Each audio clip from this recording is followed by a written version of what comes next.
Today on Monkey Life, Oshine has problems when she undergoes a health check. No, I can't see a lot of breathing, mate. Patas monkey Mica is reluctant to go outside. Her world has been that small cage, so she might be a little bit agoraphobic. And girls just want to have fun. Kiki and Trudy are new best friends.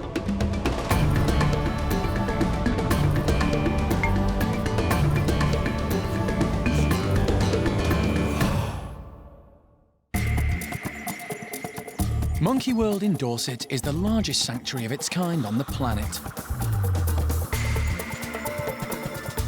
The team, led by Dr. Alison Cronin, rescue and rehabilitate unwanted and abused primates from all over the world. Have you packed your stuff? Got your favourite comics and everything? The park is home to more than 240 monkeys and apes. The aim is to give them as natural a life as possible. Oshine has been at the park for a year now. She was rehomed from South Africa, where she'd been kept as a pet.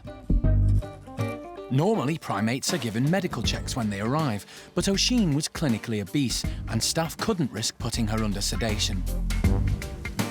Instead, they put her on a strict health regime to try to get her weight down from 100 kilos. Come on, gorgeous. Good girl. And at her last weigh-in, they'd succeeded. And we're at 80 kilos bang on. So they've decided the time is right to do those very important tests. At the park's hospital, the veterinary team are making plans to anaesthetise Oshine. Despite her weight loss, they're still worried. Anaesthetics always carry risks. She does have issues. She still is a very large female orangutan, probably about twice the weight most adult female orangutans should be. That gives us a few anaesthetic issues. The weight of the fat in the abdomen presses on the diaphragm, the division between the chest and the abdomen, and it stops the lungs filling properly.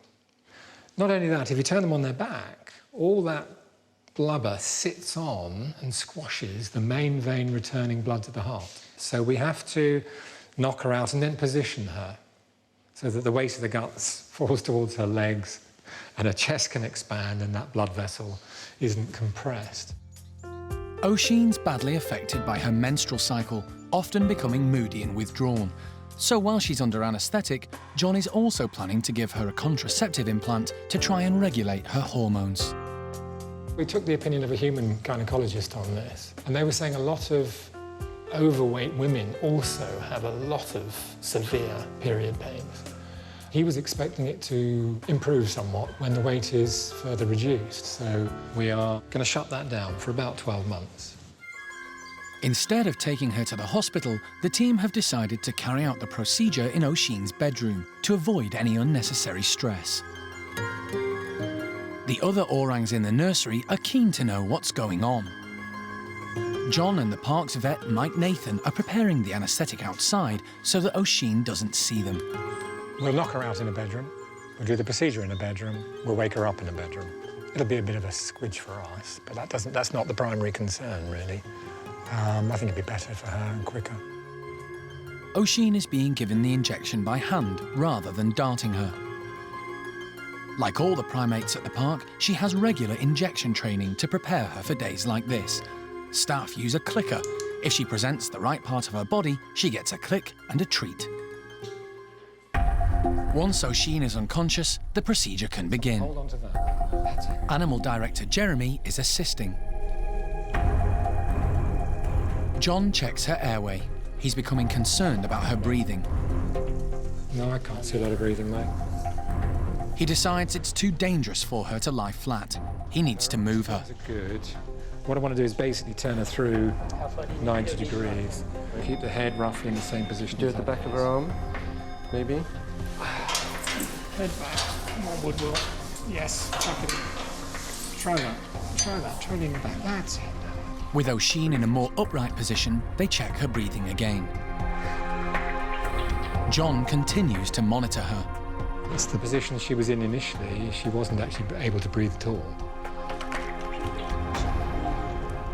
Mike, can you do the implant? The contraceptive implant is inserted just underneath Oshine's skin. It's difficult for everyone to work in such a confined space. They take some blood so they can carry out tests to make sure Oshine has no underlying health problems. With all the tests complete, John gives Oshine an injection to reverse the effects of the anaesthetic. This is a critical stage of the procedure. Oshine has to be in the correct position to make sure her breathing is not restricted when she comes round. Jeremy will stay with Oshine until she's fully awake.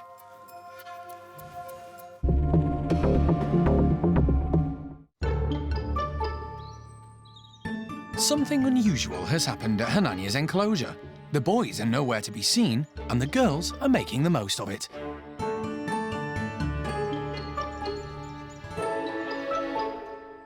Without the rowdy males, the girls can have some fun without having to watch their backs.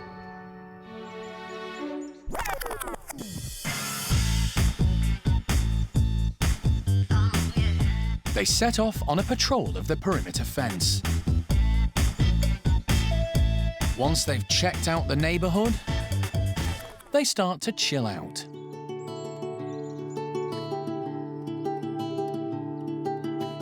New girl Kiki, who was recently rescued from the Lebanon, has settled into the group well and has become particularly good friends with chimp Trudy. Trudy and Kiki get on really well. The first time they met, really, they seemed drawn to each other. Trudy is a nice, fun-loving animal, and she's obviously a lot smaller than the rest. She's got quite a special status within the group, where she doesn't seem to get involved too much in the politics, but she's never picked on either. So, you know, I think she's a nice, safe friend to have, and someone that's a good way of bringing you into the group. Like Kiki, Trudy led a very lonely existence before she came to the park more than 10 years ago. She was rescued after being badly abused by a circus trainer. We've seen Trudy and Kiki have some really great play sessions, and that's a nice side of chimp behaviour, I think, that we don't always see. So it's good when two animals bond and they seem to gel, that, you know, they have really good fun together. Play is a really important part. I mean, you obviously see it with the younger chimps in terms of sort of testing their strength and their boundaries and their abilities. But I think with the adults, it's some downtime where you're not worrying about the hierarchy of the group and sort of letting your hair down, so to speak, really. Obviously, it was something that Kiki was denied when she was on her own. So, you know, having that physical contact is really important. You often see the two of them moving around the outside enclosure, even hand-holding, and I'm not sure who's leading who, but obviously it's good for Kiki to have people that she feels very comfortable with as she explores her new home and gets to grips with all the fun that it has to bring. But all good things come to an end. The boys are back and start to liven things up. Leader Hananya decides he wants to play with Kiki. You've seen Hananya play with Kiki, and it's a great way to distract those males if they're being a bit full on. A good play session can distract them and bring out their softer natures. It's great that he's doing that with Kiki so early on, because she did struggle a little bit with him at the beginning and with the other males winding her up. So she seems to have gone through that process a bit quicker than some of the other animals that we've introduced into this group. Valerie, who's normally one of his favourites, tries to woo him away, but today he only has eyes for the new girl. That is, until food appears. He's soon distracted, leaving Kiki and Trudy free to carry on where they left off.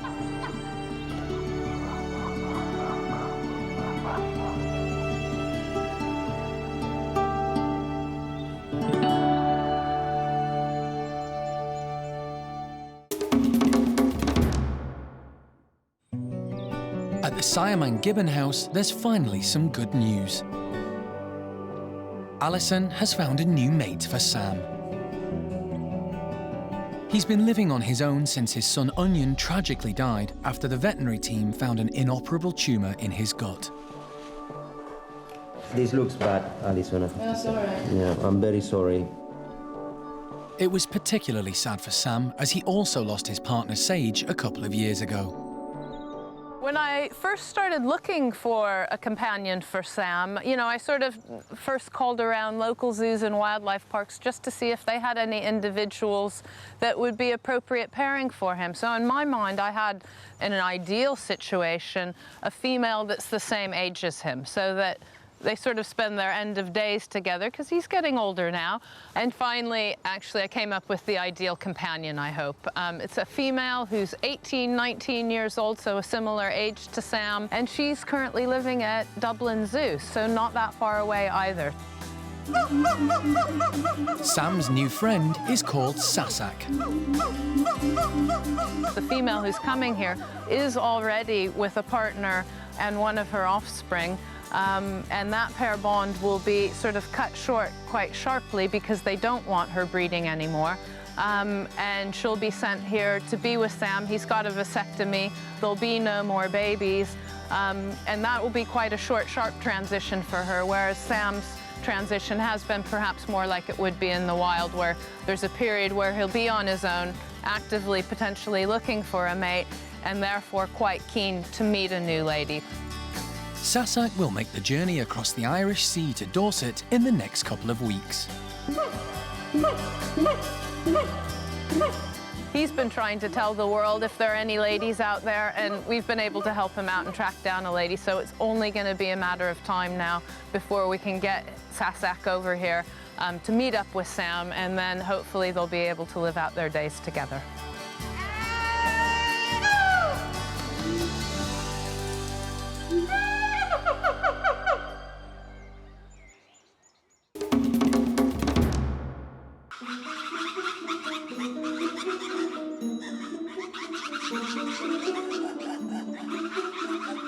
There's been a commotion at the lemur enclosure.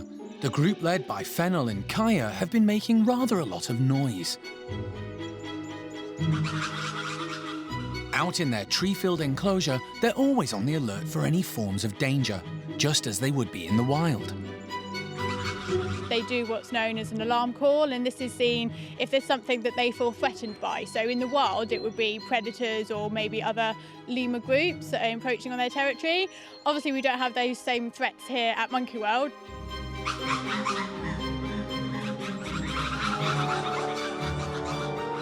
So they would alarm call at things like buzzards, maybe a snake or a lizard that they don't particularly know what it is. We also have deer that walk around the fence line quite a lot as well. Most mornings you'll see the deer. That's not something they're really familiar with out in Madagascar, so they see them as a threat. They're quite big as well. In the wild, there are nearly 100 species of lemurs. At the park, there are just 2. The ringtails, recognised by their distinctive tails, and one ruffed lemur called Blue. She's a bit of a character. She's the only one that we've got of her type now. She doesn't get on with the ringtail that well. They sort of tolerate each other, but I wouldn't call them friends as such. They don't groom, they don't spend any time together, but they occupy the same space, if you like. However, when there are signs of danger, Blue sticks with the ringtails. If she hears the ringtails alarm calling, she'll come over and she'll actually join in with them as well. So this is their territory, even though they're not really a whole group because you've got the 2 different species, but they do all come together for that alarm call to defend their territory. In Madagascar, the different species of lemurs all live in slightly different environments. The enclosure at the park tries to replicate their natural habitat as much as possible.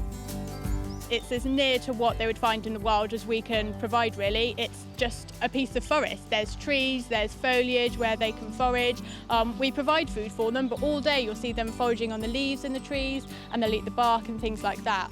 So yeah, I think it's fabulous for them, and they can just behave in as much of a natural way as possible, really.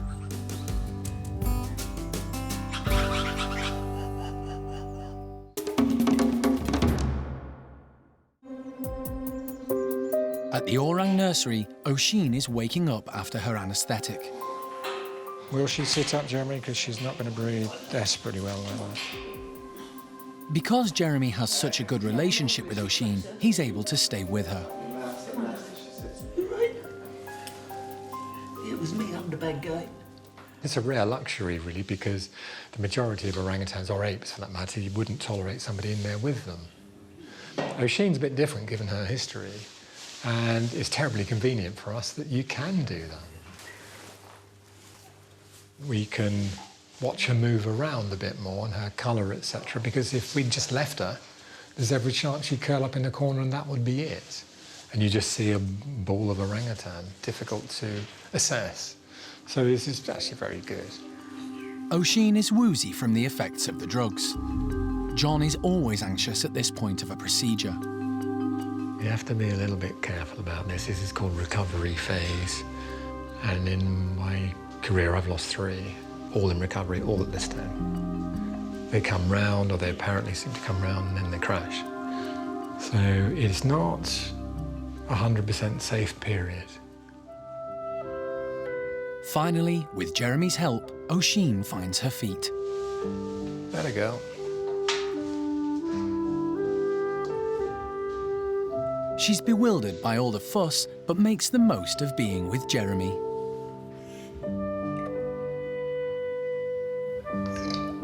That's pretty. A few more whiffs of oxygen seem to do the trick.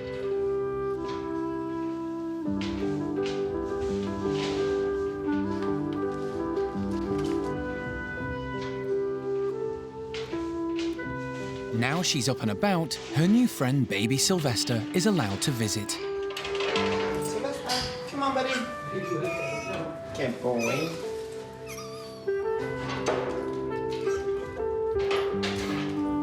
Oshine is enjoying all the attention. She's now having her hands oiled. This is a regular treatment the orangs have to keep their skin in good condition.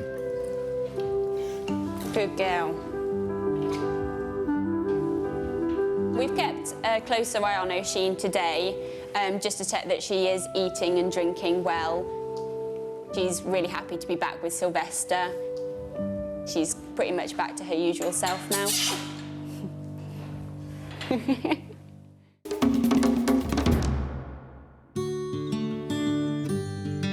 The park's first ever patas monkeys, Mica and Sissy Joe, are being allowed out into their new enclosure for the first time.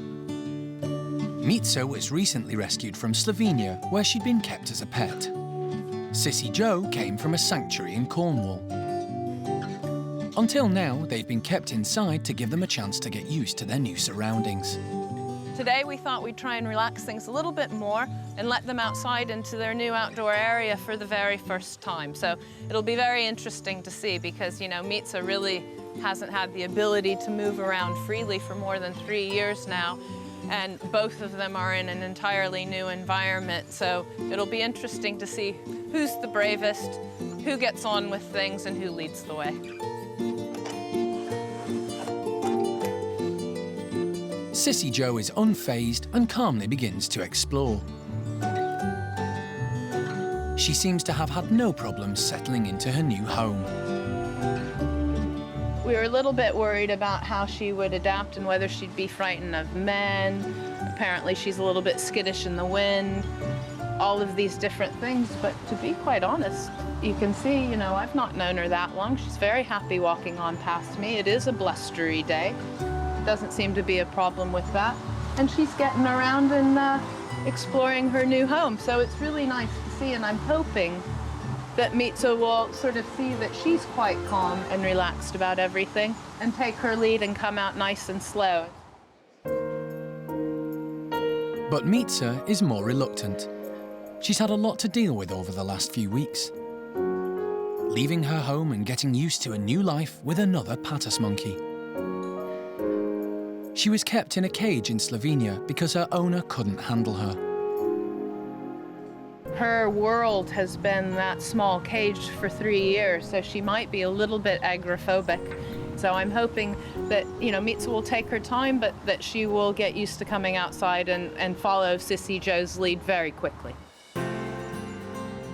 It will be only a matter of time because I said this about Mica when I first met her. You can see that she's a very stubborn and potentially spoiled lady. And I don't think there's any way on this planet that she's going to allow Sissy Joe to take control of this outside domain without having an opinion about it.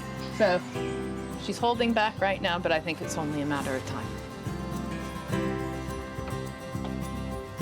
Finally, Mica decides to give it a go.